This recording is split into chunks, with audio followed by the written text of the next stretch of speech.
वजीर सेहत इटेला राजेंद्र ने कहा कि कोरोना केसेस में इजाफे के पेश नजर तेलंगाना हुकूमत की जानिब से गुज़िश्ता 2 माह से मुकम्मल तौर पर चौकसी इख्तियार कर ली गई है। रियासती वजीर इटेला राजेंद्र ने कहा कि वैक्सीनेशन प्रोग्राम में मेडिकल एंड हेल्थ डिपार्टमेंट में काम करने वाले तमाम अफराद को मुकम्मल तौर पर वैक्सीन दी गई है, जबकि फ्रंट लाइन में काम करने वाले पुलिस मुलाजिमिन को पंचायत राज महकमे और महकमे बल्दियात में काम करने वालों को टीका दिया गया है। उन्होंने बताया कि 45 साल से ज्यादा उम्र वालों को वैक्सीनेशन दी जा रही है और कहा कि हम देहात में PSC की सतह पर मजीद टेस्ट भी करवा रहे हैं।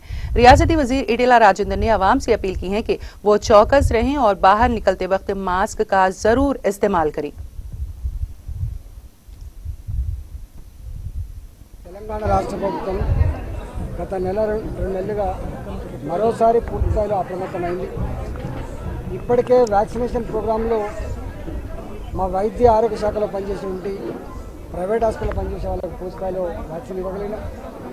ఫోర్ ఫ్రంట్లో పనిచేసే పోలీసు కానీ రక్షణ వాళ్ళకి కానీ పంచాయరాజ్ మున్సిపల్ అడ్మినిస్ట్రేషన్ కానీ రెవెన్యూ డిపార్ట్మెంట్ కానీ ఇవ్వగలిగినాం. 45 సంవత్సరాల పైబడి కోమార్బిడిటీ కండిషన్స్ లేకపోయినప్పటికీ కూడా వయసు కలిగిన వాళ్ళకు కూడా వ్యాక్సిన్ ఇవ్వబోతాను.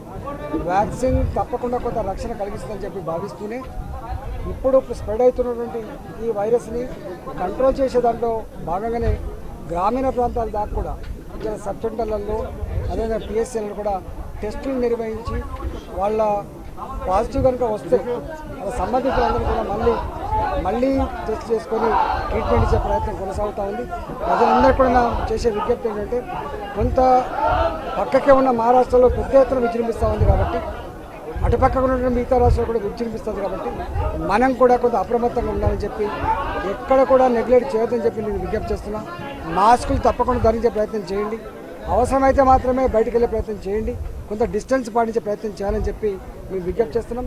ప్రభుత్వ పరంగా ప్రైవేట్ హాస్పిటల్లో ట్రీట్మెంట్ పట్ల అక్కడ ఉన్నటువంటి పద్ధతుల పట్ల అప్రమత్తంగా ఉన్నాం. ప్రభుత్వ హాస్పిటల్ కూడా పూర్తి స్థాయిలో ట్రీట్మెంట్ విషయంలో అప్రమత్తం